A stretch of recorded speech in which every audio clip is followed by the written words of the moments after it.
Temos o prazer hoje de entrevistar uma persona muito especial, que não tem quem ela não atende nessa Caxias do Sul, que é a Melissa, do Melis Lab.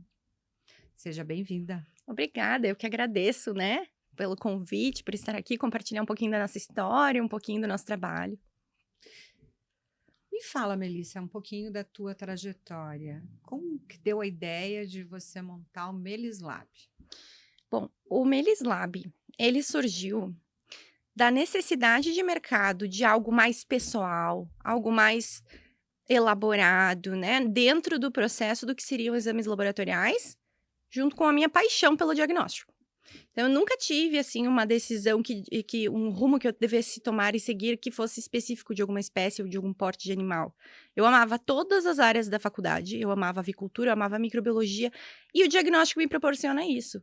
Com o diagnóstico, eu consigo trabalhar com todos os setores, todas as espécies, e uma coisa importante também, eu gosto muito de pessoas. E aí as pessoas dizem, nossa, tu trabalha no laboratório, no ar-condicionado, no bem bom. Mas não é por falta de contato com o ser humano, né? 99% do nosso trabalho é ser humano. 1% diria são as amostras e 1% seria de fato o animal, porque a gente não tá com ele lá, né? Então, na verdade, o trabalho do Melis Lab, ele surgiu dessa demanda de mercado por algo mais cuidadoso, algo mais olhado com mais atenção individualmente, porque o que se tinha até então, e a gente está falando de 14 anos atrás, era uma linha de produção dentro de uma linha humana. Então, o sangue do animal entrava como um tubo, entrava nessa linha de produção, lá sai um resultado, então sai um laudo com números, e não tinha muita essa pessoalidade de poder dizer, pode incluir tal análise para mim? Não, me manda uma nova amostra. Pode incluir tal exame. E aquela troca também, né, de poder ter o contato com a clínica, de ir até a clínica fazer a coleta, de ver esse paciente lá internado. Então, eu fazia muito isso de proximidade com os clientes. E aí, isso foi ganhando um crescimento orgânico. Foi indicação por indicação, foi muito pouca visita que eu fiz para ofertar o serviço. E chegou um momento, falando da carreira, que eu tive que optar, porque para a gente fazer com que esse laboratório, num início onde não era uma proposta rentável inicialmente, eu não tinha clientes, para fazer com que ele fosse financeiramente viável, eu iniciei prestando serviço também de clínica e cirúrgica, clínica médica e cirúrgica. Então, a minha especialidade é de clínica médica e cirúrgica de cães e gatos, então eu trabalhei bastante com clínica até para ter essa solidez no contato com o cliente veterinário, que é o meu cliente principal, para poder discutir caso clínico, falar de tratamento, falar de intervenção, discutir a interpretação do exame, eu tinha que ter essa base. E chegou um momento que eu tive que optar e decidir. Ou eu toco a clínica, ou eu toco o laboratório. O laboratório é minha paixão. Então aí eu foquei 100% da minha atenção no laboratório, encerrei as atividades da clínica, o que também, na época, talvez por uma maturidade de mercado, talvez foi a única estratégia que eu pensei que fosse viável, porque ter clínica e laboratório era uma forma de concorrer com o meu cliente, que é o veterinário que me manda a amostra. Ele me via como um concorrente. Então, a partir dali, eu segui a jornada do laboratório e foquei 100%, né, na evolução dessa empresa. E uma empresa que presta um serviço de solução diagnóstica de todas as formas e da forma mais completa possível. Então, desde o início, talvez nós não tivéssemos internalizado ainda aquela análise, mas nós terceirizávamos para o melhor laboratório que pudesse fazê-la, né? Talvez nós não tivéssemos o exame X, mas a gente dava o jeito de transformar e fazer com que aquele exame fosse feito com outro colaborador. E assim foi. Então, foi crescendo. A partir do momento que organicamente a gente cresceu, nós investimos em tecnologias e internalizamos muita coisa. Então, hoje, a nossa empresa é o laboratório mais completo da região, 100% de certeza. A gente tem metodologias, a gente tem equipamentos de ponta que nenhum outro lugar da Serra Gaúcha oferece. E nós ficamos imensamente felizes, né, por você embarcar conosco na nossa parceria, que dura aí tanto tempo e vai durar muito mais, né, por ter acreditado no plano de saúde da Emerdog. É porque o que acontece? O laboratório pode ser muito completo, mas nem todo laboratório que tem um convênio com o plano de saúde abre toda a gama de exames para esse plano. Pode ser porque não é rentável financeiramente, pode ser porque não tem interesse em fazer aquilo por plano e quer fazer, né, particular. Mas o Melis tem essa missão com a Emerdog desde o início. Qualquer metodologia implantada nova, qualquer exame novo, ele entra na carta de produtos da Emerdog também. Para que todo mundo tenha à disposição todas as soluções do laboratório através desse método também.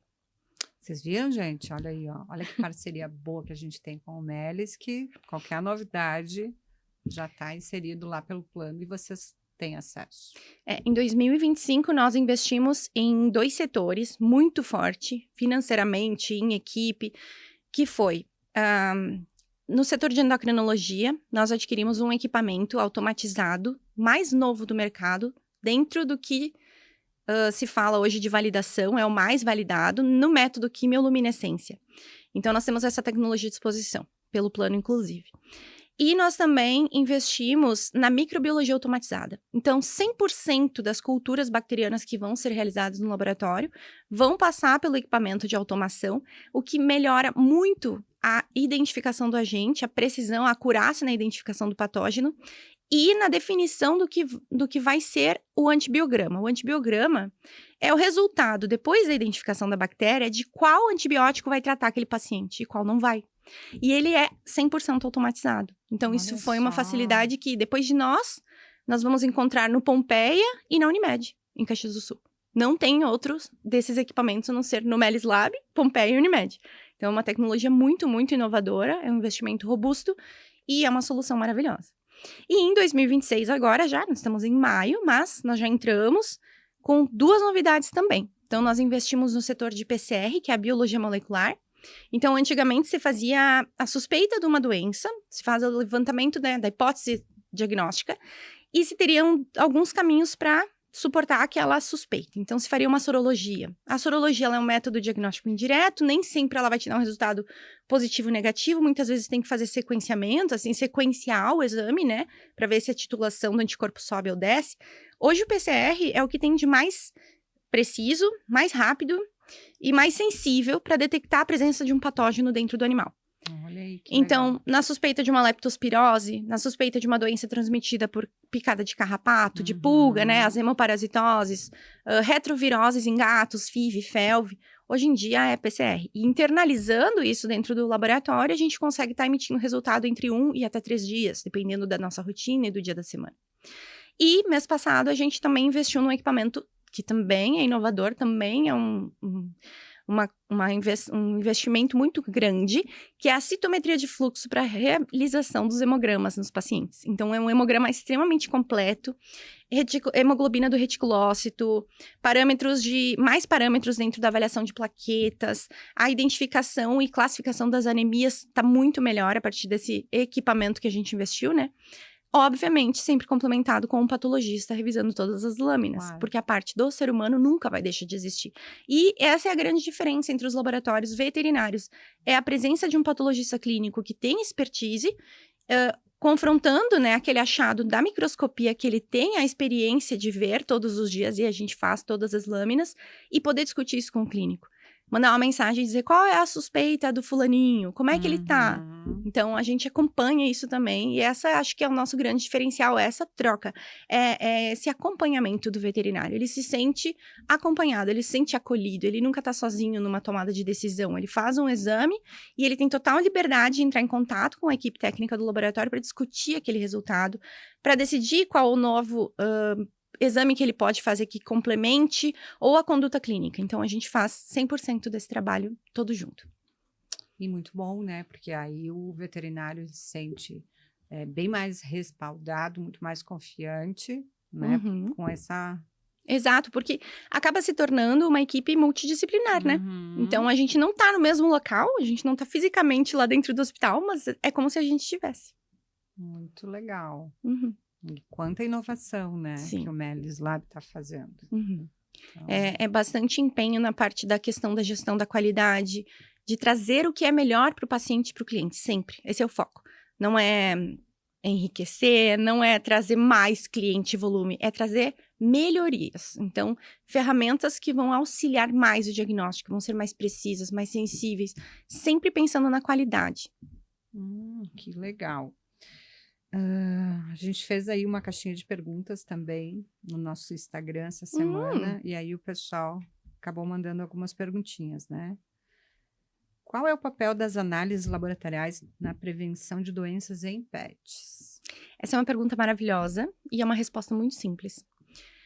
Os pets, eles não são como nós, que reportam onde tá doendo, onde tá incomodando, quando que começou. A queixa clínica, quando a gente vai ao médico, nós seres humanos que falamos, e a gente verbaliza essa queixa, se chama sintoma. Então, o médico vai dizer quais sintomas você tem.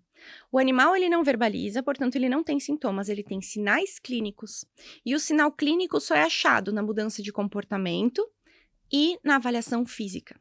Então, o médico veterinário, o papel dele é investigar esse animal como um todo, no exame clínico, no histórico com o proprietário, com o tutor, mas também na investigação olhando ele por dentro. E só os exames fazem isso. Exatamente. Então, os animais ele têm uma capacidade de, algumas espécies mais diferentes do que as outras, mas em função até de sobrevivência, né? Aquilo que vem já no genoma dele, ele não vai demonstrar fraqueza, porque ele se torna uma presa.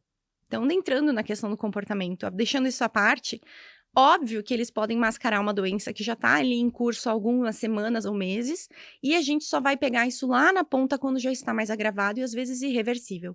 E o exame de sangue, e o exame de ecografia, e o exame de urina, de fezes, eles são uma fotografia daquele momento. Então, a gente vai fazer uma coleta de sangue, uma coleta de urina, uma ecografia, a gente tem uma ideia desta situação agora. Às vezes o tutor pode questionar, né? Mas por que eu vou coletar de novo sangue se eu fiz exames mês passado? Não dá para usar esse para o pré-cirúrgico? A fotografia era daquele momento, né? Existe todo um metabolismo que está por isso mudando. que os exames têm validade, né? Exato, então é por isso que a gente monitora aquele paciente em específico. Então, essa questão de que forma, né, na saúde do animal os exames vão contribuir. A gente teria o hábito de entender que o exame seria só para um diagnóstico, ou confirmar uma suspeita, ou não sei por onde eu começo, vou pedir exames. Mas ele vai muito além disso.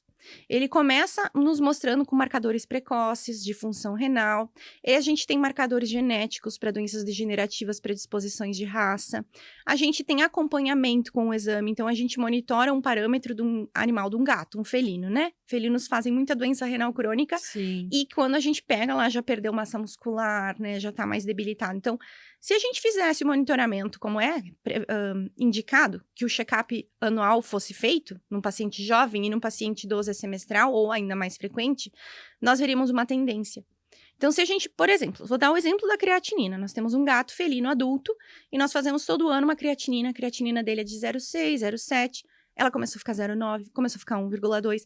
Ainda está dentro do valor de referência. O valor de referência vai até 1,4. Mas, para esse indivíduo em questão, ela está elevando. Então, aí a gente lança a mão de exames complementares para daí fazer um estadiamento e um diagnóstico mais precoce. Então, o exame ele entra nessa questão da frequência para que se observe o cenário acompanhado desse mesmo paciente. Então, ele é muito além do que só diagnosticar um problema. Por isso que é tão importante o check-up, né? Exato. Fazer check-up sem estar de uma forma curativa, o Uhum. animal já está doente, você leva. Não, o animal está saudável, você tem plano de saúde, você Uhum. pode fazer o check-up.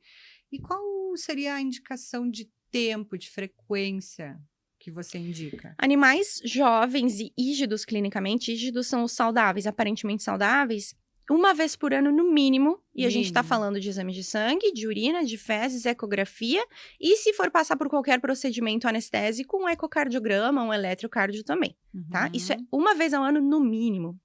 Pacientes a partir de 7 anos, cães e gatos, é semestral. Esse Olha check-up aí. precisa ser a cada 6 meses. E pacientes idosos, com mais de 11 anos, por exemplo, e que já apresentam alguma outra comorbidade, seja ela degenerativa, né, coluna, articulações, e que fazem uso de algum medicamento, é antes de 6 meses. Sim.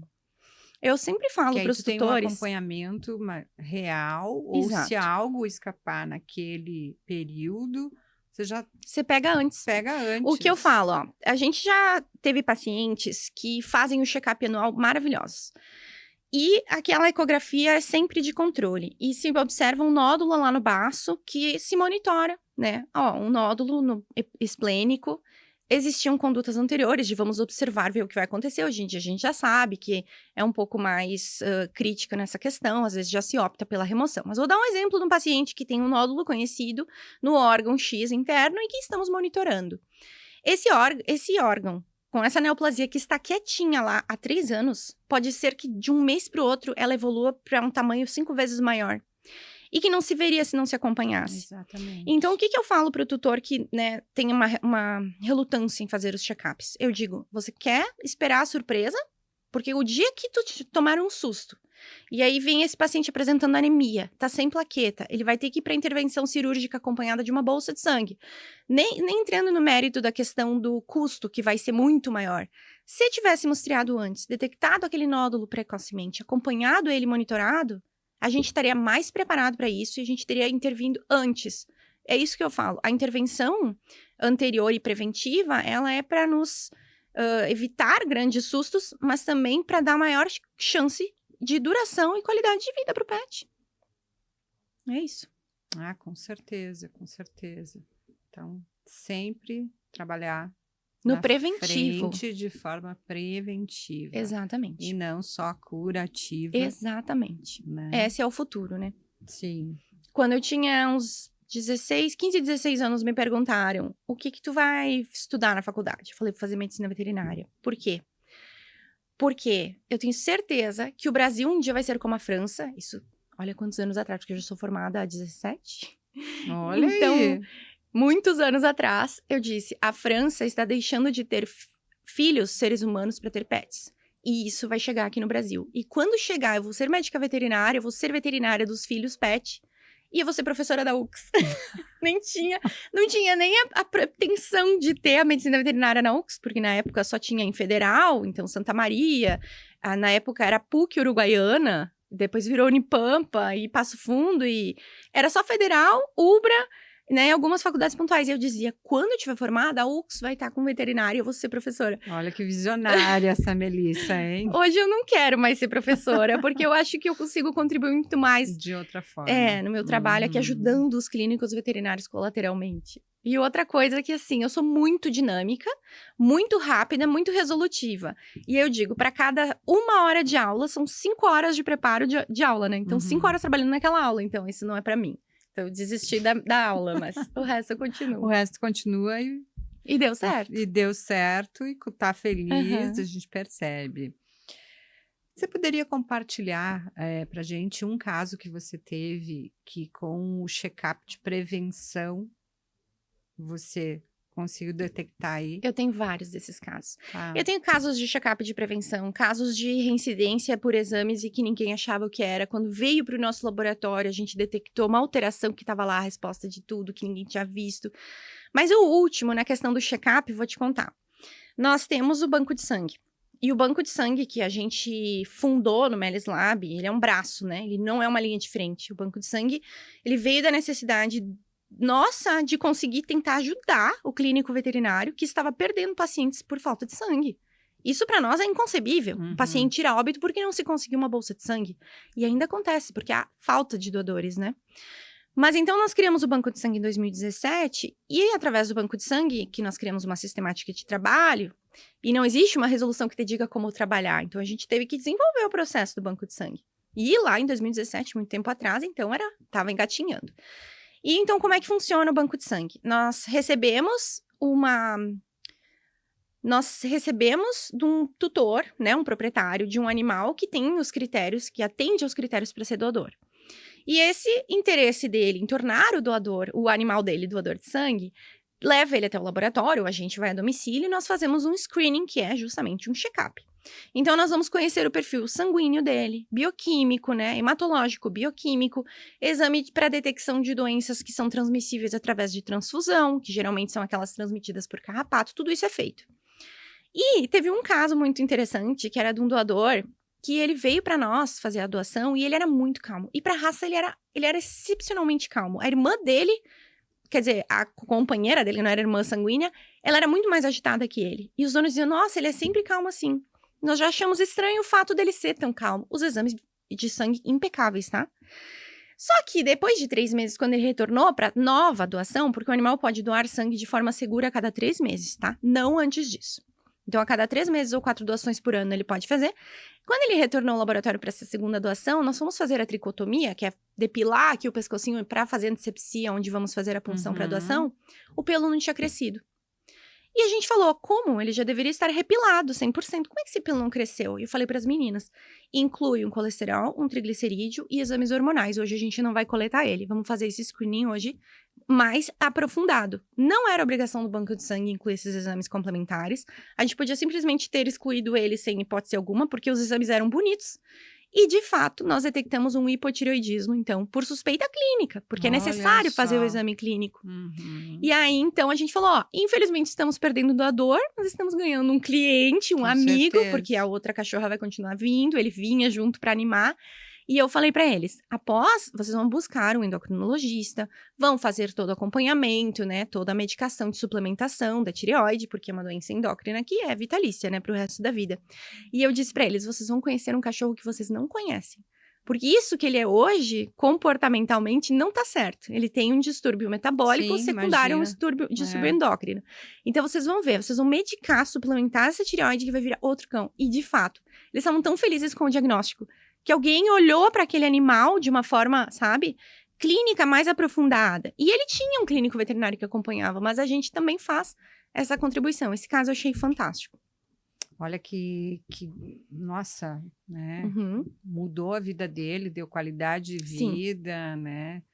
Se sente bem o animal. Teve um outro caso. Por uma observação. Numa clínica que nem é uma clínica frequente, uma clínica muito eventual. E ela nos buscou porque precisava fazer um procedimento ortopédico num paciente que fez uma fratura, um cão, e precisava de sangue. Precisava de uma transfusão para poder submetê-lo à cirurgia, porque ele tinha perdido muito sangue pela fratura e porque ele tinha algumas outras alterações clínicas que levavam ele a sangrar e ninguém nunca tinha pensado que havia algo errado ali, né? Pensava, de repente foi extração dentária. Então, esse paciente veio pedindo uma bolsa de sangue e o nosso protocolo para fornecer a bolsa de sangue para alguém que solicita, um clínico veterinário com requisição, conveniado a nós, é sempre rodar o hemograma desse paciente receptor para de fato confirmar que há necessidade da bolsa.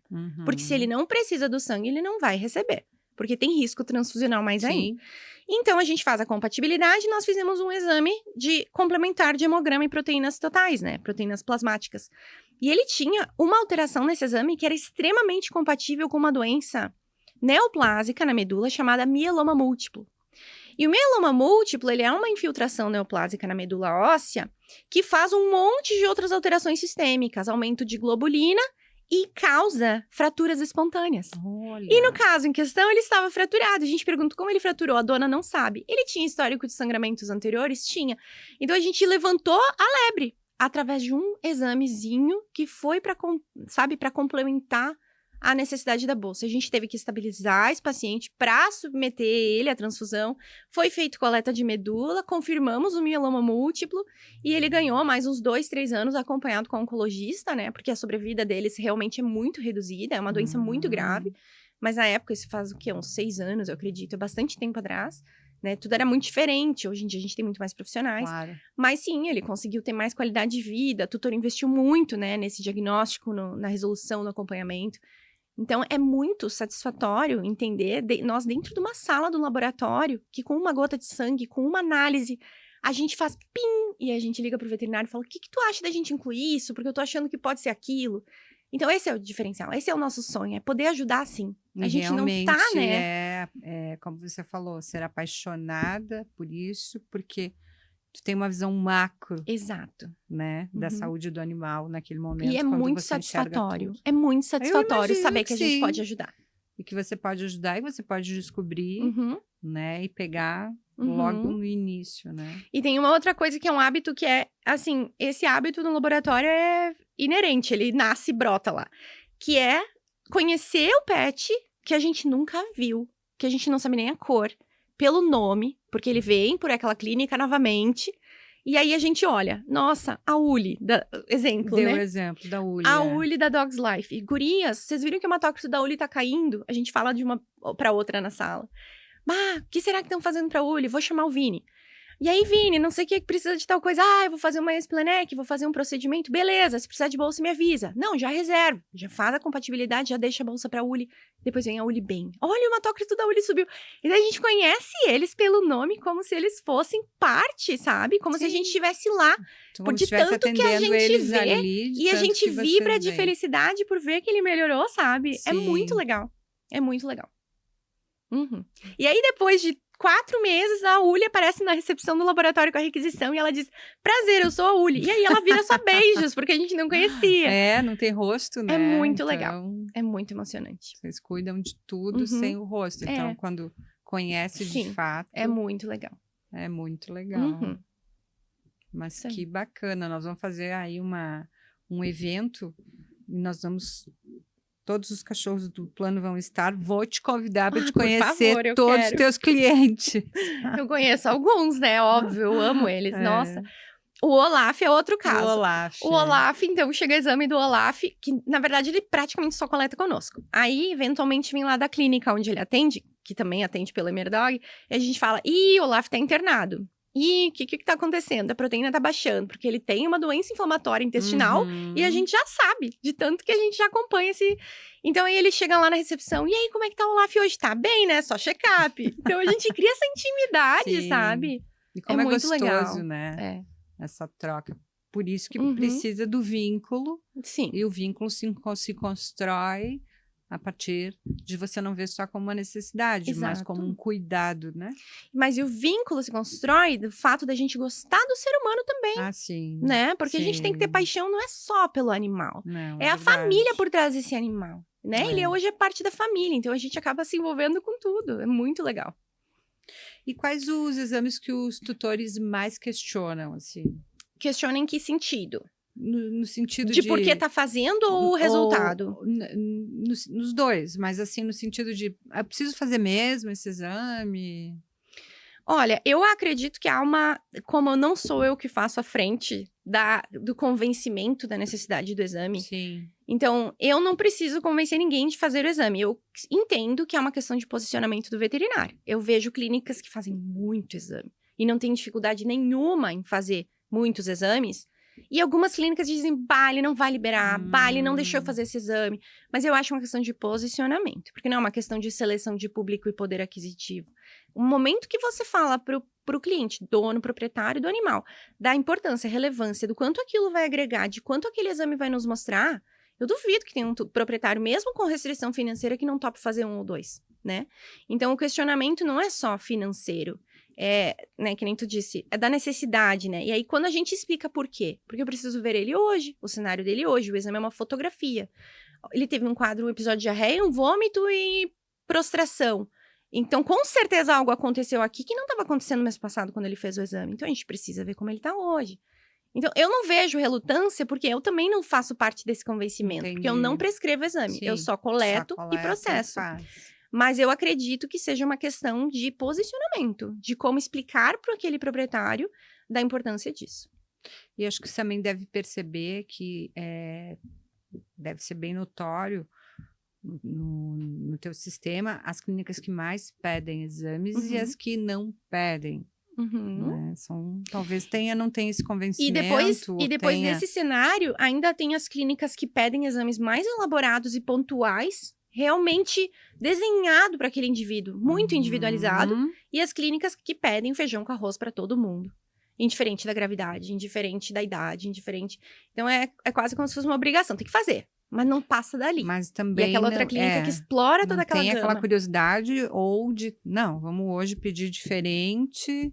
Não sei, que é onde você encontra onde eu consigo, os achados, tenho, né? Nessa clínica que eu tenho abertura para falar, porque eventualmente vai ter um outro veterinário que não vai aceitar minha ligação. Ele vai dizer, eu tô ocupado agora, o que é? Então a gente já nem intervém, a gente gostaria muito de poder ajudar, mas às vezes a gente não tem abertura. Certo. Então eu também não conheço o processo dele, como é que é o processo dele, qual é o critério para escolher aqueles exames ou não, né? Mas o que eu percebo é que ninguém sai de uma consulta, é muito difícil sair de uma consulta médico-veterinária sem exame, hoje em dia. O que é maravilhoso, né? Exatamente. Então, dificilmente ele vai sair sem exame. Porque, é muito raro. você tem a percepção do tutor que ele acha que Uhum. os sintomas e o bichinho tá ali sofrendo Sim. no seu achismo, Uhum. né, na sua percepção.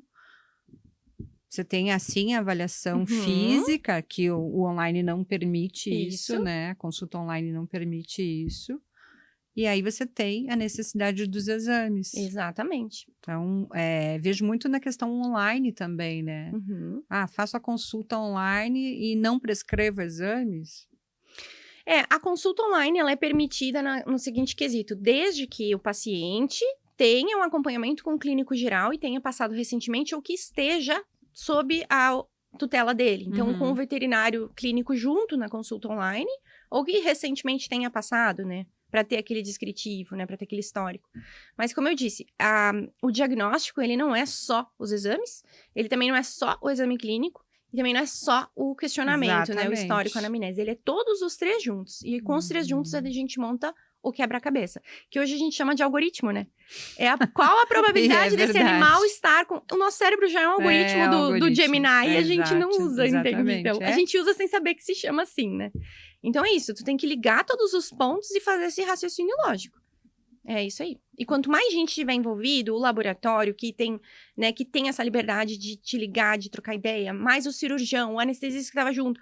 Quanto mais gente envolvida, né, a equipe multidisciplinar, mais chances da gente resolver mais rápido e com mais facilidade, né, e dar uma qualidade de vida para esse pet. Então, uma dica também para os veterinários, eu estou falando, tá? Não sou veterinária, posso falar. Talvez deixar um pouco de lado o conservadorismo de ficar só no feijão e arroz e ver toda a inovação aí que o mercado oferece, que o Melislab oferece, para poder pedir mais exames. E nós, como trabalhamos de forma preventiva com os nossos associados, então quem atende a Medog, olhe por esse viés, né? Para que talvez, não, hoje eu vou fazer um exame um pouco diferente, né? O cliente vê aqui, peça mais exames. Não, e o feijão arroz é bom, mas os incrementos ali deixam bem melhor. É o temperinho melhor. verde. É o temperinho verde, exatamente. Como que o plano de saúde com a Emerdog pode trazer mais tranquilidade para os tutores na hora de fazer exames de pet? Essa perguntinha veio do Instagram. O que acontece, né? A busca do tutor por um plano de saúde vem do conforto de saber que ele pode estar atendido com algo sem surpresas. Então, ele sabe que durante um período de tempo, durante um ano, ele tem direito a tal consulta, né? A tantos exames ou tanto em exames, a vacinações. Então, isso traz para ele uma dinâmica mais confortável, né? De previsibilidade. Mas o plano de saúde está permitindo que os pets façam muito mais exames do que antes de forma particular. Porque o exame de sangue, ele é uma forma de monetizar em clínica veterinária. E eu concordo 100%. Sabe por quê? Porque o veterinário, ele tem o trabalho de escolher um laboratório, solicitar, né, para o laboratório o portfólio, fazer toda a precificação de preços, que é tudo interno dentro da clínica, fazer a solicitação dos materiais de coleta, fazer controle desse estoque. Ele é o responsável pela coleta de sangue. 90% das nossas análises chegam já coletadas, né? Então, eu nem participei do processo de coleta. 10% vão acontecer na recepção. Então, esse cliente, ele tem que fazer uma coleta precisa, onde ele não vá causar um dano, uma lesão, uma injúria de qualquer jeito, e seja estética ou funcional nesse paciente. A responsabilidade da coleta é toda desse clínico. O convencimento ao tutor de que exames fazer para que elucidem a suspeita dele, para que seja uma ferramenta de diagnóstico, não porque ele quer tirar dinheiro. A gente vê o veterinário fazendo exame porque ele precisa de esclarecimento. E depois ele tem todo o trabalho de interpretar aquele laudo, de interpretar esse exame, correlacionar com a clínica que ele encontrou, chamar o tutor, o proprietário, ao retorno clínico para explicar os exames. Então, ele tem toda essa reconsulta que já está incluída na consulta. Então, sim, ele tem que cobrar pelo serviço dos exames. Porém, o cobrar pelo serviço dos exames, muitas vezes por questão de capacidade aquisitiva, restringia a quantidade. Então, ele dizia, ele tem que cobrar pelo serviço. Tu entende por quê? Porque ele tem muito serviço Claro. por fazer exames, interpretar e passar um feedback. Sim. É o Então, trabalho dele. é o trabalho dele. E ele tem que ganhar por isso. E ele tá certíssimo. É uma forma de monetizar a clínica. Uhum. Porque a clínica é muito cara de manter, de abrir, de manter. Então, a partir do momento que o plano permite que esses exames sejam feitos, a gama de exames abre muito mais, o veterinário pode pedir muito mais exames que vão estar custeados pelo plano, ou que o proprietário vai pagar uma pequena diferença. Então, dessa forma, eu acho que o plano agrega na possibilidade diagnóstica ser maior. E o tutor fica muito mais confortável, Uhum. porque não vai ser surpreendido com o valor que ele sabe Isso. o que E ele quando vai a gente pagar. fala plano, eu falo Emerdog. Tá. Eu falo vocês que eu sei que fazem um trabalho sério com o clínico veterinário e justo. Certo. Não estão explorando ele na diferença de consulta, não estão explorando ele em procedimentos, porque eu conheço outros planos. Então, quando a gente fala Emerdog, os veterinários que usam esse plano estão satisfeitos, estão felizes, são bem atendidos na venda e no pós-venda. Os tutores, os proprietários dos animais são felizes com esse plano. Então, nesse sentido, só vejo que tem a agregar. Agora, outros planos não vão se enquadrar em tudo que eu falei, Sim. tá? Sim. Infelizmente, não vão. Infelizmente, realmente, É. né, eles deixam a desejar no atendimento. É. Não é só no atendimento, tem muitas questões, né? É. Não vamos entrar no Não mérito. vamos entrar nesse mérito, né? O Emerdog tenta sempre estar sendo justo, correto E olhar para si, fazer o seu trabalho bem feito, e olhar né? para É a si, nossa exatamente. regra também. Conta pra gente aí uma curiosidade, uma coisa engraçada que aconteceu já na tua... Acredito que tenham mais que uma. Nossa, coisa engraçada, tem algumas que podem não ser éticas. Vou dar um exemplo. Não é incomum eu receber uma amostra de um paciente canino de 8 anos chamado Bartolomeu, faz a análise, pode ser uma urina, pode ser... Geralmente é urina, né? Uma urinálise, faz uma cultura, e daqui uns 2 meses o veterinário diz, sabe aquela cultura do Bartolomeu? Então, era da minha esposa, é do meu filho. Então, assim, eticamente, um laboratório Entendi. veterinário não pode processar a amostra Sim. humana. Mas eu não sei. Eu Sim, recebo uma requisição sim. de um animal e uma amostra humana. Nós, graças a Olha Deus, como eles temos... confiam tanto no teu Entendeu? trabalho aí. Eles que mandam a amostra deles mesmos. mandam a amostra É um pouco deles curioso. Não é legal, mas é curioso, Sim, é né? bem curioso. E eu não sei. Graças a Deus, a gente tem todo o sistema de biossegurança, de uso de EPIs, de cabine de segurança microbiológica, porque a gente não tem habilitação e autorização para trabalhar com amostras humanas, Certo. pelo risco de infecção, né? O infecto Sim. contagioso é muito alto. Quando a gente fala de doenças infecciosas de animais, pouquíssimas são zoonóticas, a maioria são específicas da espécie, né? Então não seria um risco para nós, embora a gente use toda a paramentação de EPIs e tudo cuidado, né, com a biossegurança. Mas nessa questão da microbiologia humana é curioso, porque eventualmente vem um veterinário me contar. E sangue é sangue, né? Sangue é Porque sangue. tu vai... Não tem como, né? Uhum. Não, Então, esse é o mais engraçado que já chegou a acontecer. Como o vínculo entre o cliente, né? O animal, o tutor e o laboratório se fortalece aí? Através do médico veterinário. É pelo veterinário. O meu cliente é o médico veterinário. Tá. O nosso trabalho é feito com paixão pelo pet. Mas o meu cliente é o médico veterinário. Se o médico veterinário, dono ou funcionário da clínica do Hospital X não fizer a requisição e mandar para mim, eu não tenho o tutor e nem o animal. tutor e nem o animal. Então, o meu Né? cliente, prioritariamente, tem que estar satisfeito com a entrega do serviço, é o médico veterinário. E aí você fortalece, mas eles te encaminham, porque Isso. sentem segurança no teu trabalho. Isso. Eu acho que esse investimento contínuo em automação, porque reduz o erro humano. Sim. Investimento em metodologias novas, em tecnologias mais acuradas, mais precisas, são diferenciais de mercado. Para alguns veterinários pode ser que isso não sustente, que no fim ele vai ver o preço. Eu ganho mais fazendo no laboratório X do que no Melis. Não tem problema, não é o meu cliente. Eu nem queria esse cliente. Eu quero aquele cliente que me acrescente, aquele cliente que entendeu a parte importante que a gente faz, que entendeu a seriedade com que a gente leva o nosso trabalho, que entendeu o quanto a gente pode ofertar e acrescentar. Esse é o meu cliente. Sim. Uhum. Aqui, acho que você já respondeu. Como o laboratório garante a precisão e confiabilidade dos exames? Você falou da automação. Mas não é só a automação que vai garantir a qualidade. A qualidade, quando a gente fala em gestão da qualidade no laboratório, ela vai englobar toda uma rastreabilidade, desde quando foi coletado, como essa amostra foi transferida para o frasco, como ela foi transportada pelo motoboy, na temperatura e de que forma, de que jeito, quando ela chegou e que horas. Quando ela chegou no laboratório, ela foi identificada e foi triada. Aí ela foi destinada para o setor correto, porque mesmo que pareça que ela ganhou uma etiqueta e um número, ela é só um número, não, ela ainda é uma vida. Ela vai ter um resultado que vai definir se esse animal vai para casa de alta, se esse animal vai passar por intervenção cirúrgica, se esse animal vai ter indicação de eutanásia. Cada um é uma vida. E depois disso, a gente tem que ter os elementos humanos trabalhando de forma sincronizada, treinada, com qualificação técnica, para saber utilizar da tecnologia que a gente investe, que são as máquinas, que é o terciário. Mas antes disso tudo, tem toda essa cadeia. Sim. Que a gente tem que monitorar, acompanhar, treinar e sempre estar em melhoria. Depois disso, então, essa amostra vai ser avaliada, o resultado do que essa amostra obteve, né, nos equipamentos, a partir do processamento. A gente vai precisar de uma outra equipe, que é a equipe de ouro, que são os médicos patologistas, que vão ter que ver se aquilo faz sentido, se está coerente, com a lâmina, com o achado da urinálise, com o exame de fezes, com a cultura, com o resultado que deu, com a suspeita clínica, para emitir um resultado. Então, as pessoas muitas vezes pegam um papel e dizem, uma folha com números. Gente, vocês não têm ideia do trabalho que deu para chegar aqui. Eu ia te dizer. Tanto a requisição do exame como o resultado, né? Que o cliente leva e recebe, mas ele não tem ideia. Não tem.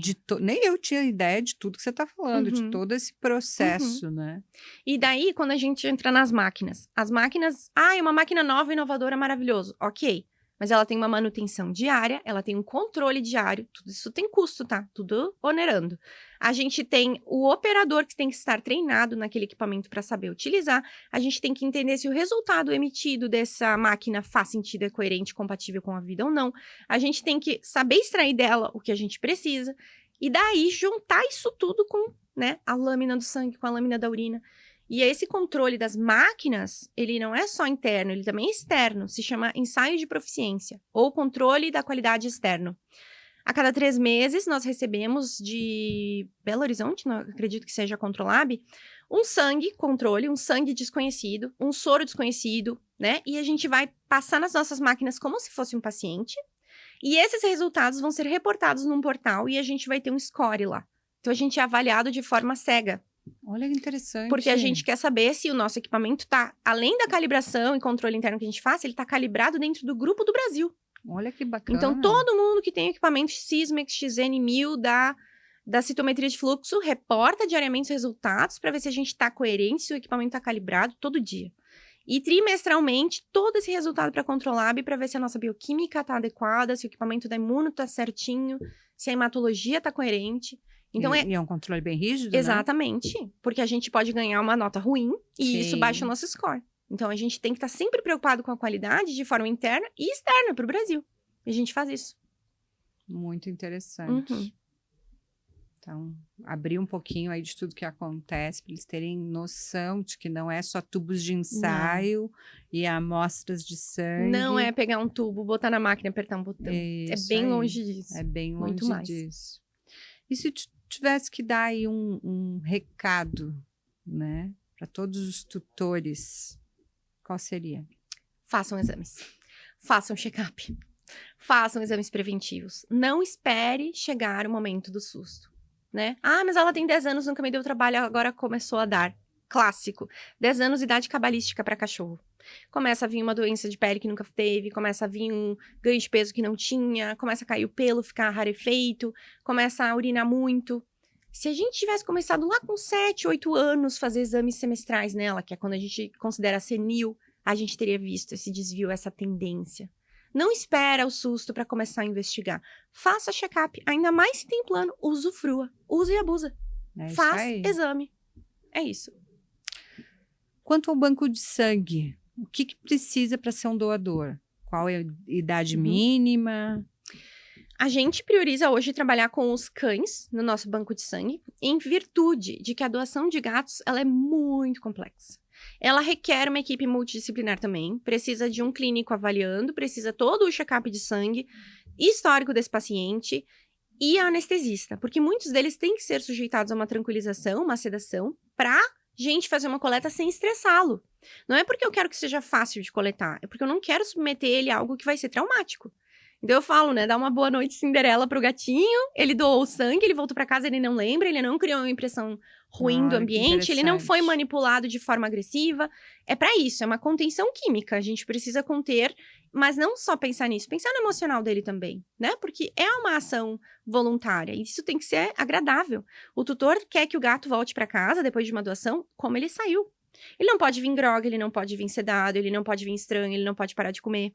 Então, o banco de sangue de felinos, que a gente, quando começou com cães e gatos, a gente deu uma pausa nele em função de que nós não temos a estrutura hospitalar adequada para fazer coleta de sangue de gato hoje. E nós optamos por segurança dos doadores por isso. Mas é uma opção nossa.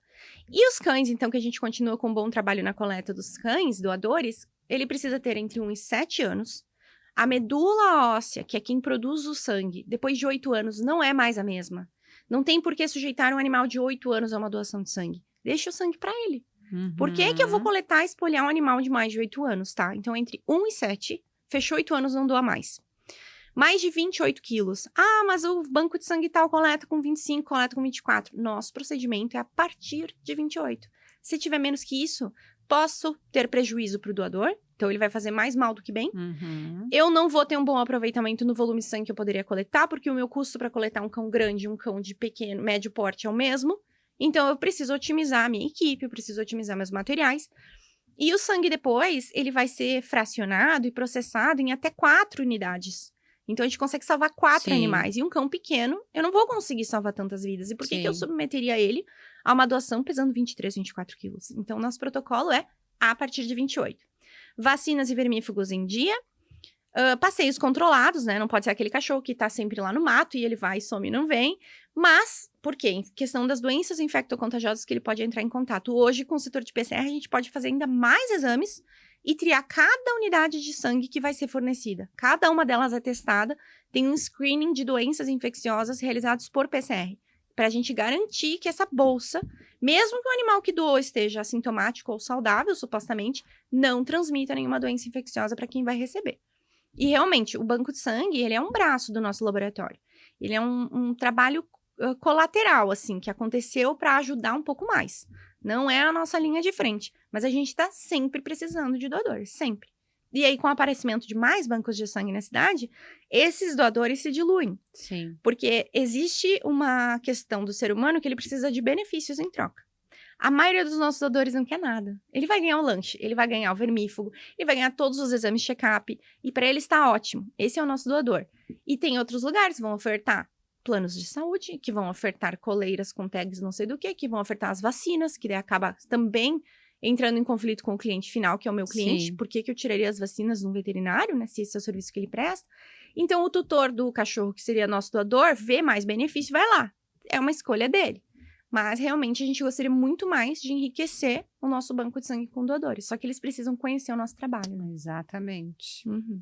Vamos fazer uma divulgação sobre isso, que é tão importante, né? É muito, é crucial, ele é salva-vidas, né? Não tem nem o que discutir da importância do sangue, né? Muito obrigada, Melissa, por essa conversa, por nosso bate-papo, né? Trouxe várias informações aí, em ricos detalhes. Então, a gente agradece e continuamos aí na nossa bela parceria. Sou eu que agradeço de coração. Foi um prazer estar aqui com vocês hoje. Me chamem mais vezes. Tá bem. Obrigada, então, gente. Até a próxima.